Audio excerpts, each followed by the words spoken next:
racial justice means to me are equal opportunities for all. It also means safe spaces and fair treatment for all members of our community. It also means that institutions that are in our community and throughout the nation are transparent about racial inequities that exist within their institutions and efforts they're making to help address these inequities. Racial justice also means accountability, holding each other accountable as well as holding institutions within our community accountable for their actions as well as racial inequities that exist within their institutions. I do like the efforts that are being made to help prevent us from being the next Ferguson or the next Charleston. As an educator, I personally feel that I love all the efforts that are being made to help prevent from one of our students from becoming the next hashtag.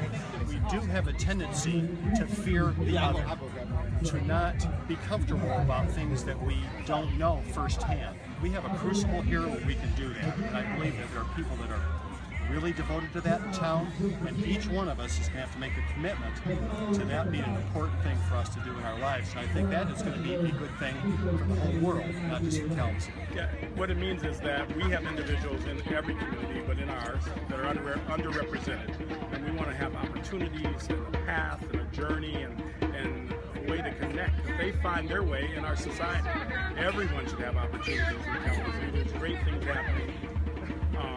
So we really need to allow for a path for everybody. What I think has been great about the Black Lives Matter movement and the conversations that have really been happening in the media and in communities in the last year is that hasn't been allowed to happen, right? That conversation is happening so that I think white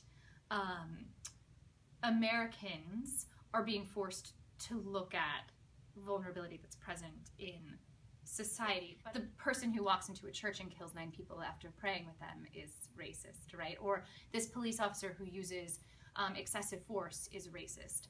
And I think what I would love to see, or where I think this movement could take us that could lead to some real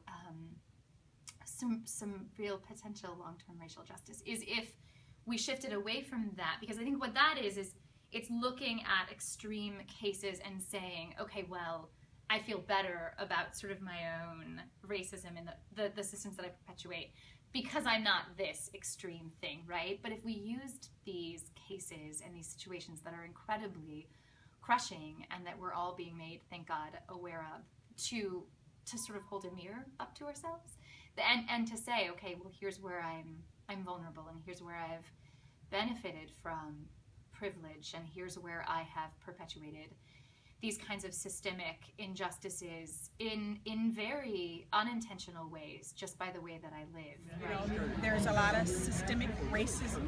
You know, when I know you, when I know your story, when I know your perspective, you break down some of the walls and the defenses that are up when you build relationship. But when I don't know you, I automatically put up a wall.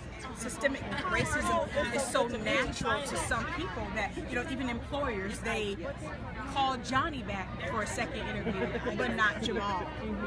You know, and it's natural. You naturally go to what's in you. Whatever in you is going to come out. And so it's just room for growth in that area to eliminate so that there is racial justice. In the power from white supremacy to a equal distribution of power, or basically using the wealth that has been amassed to empower those that have been disenfranchised to take on their own power, to create their own systems of power so that they can decide the decisions for their lineage and their generations to come.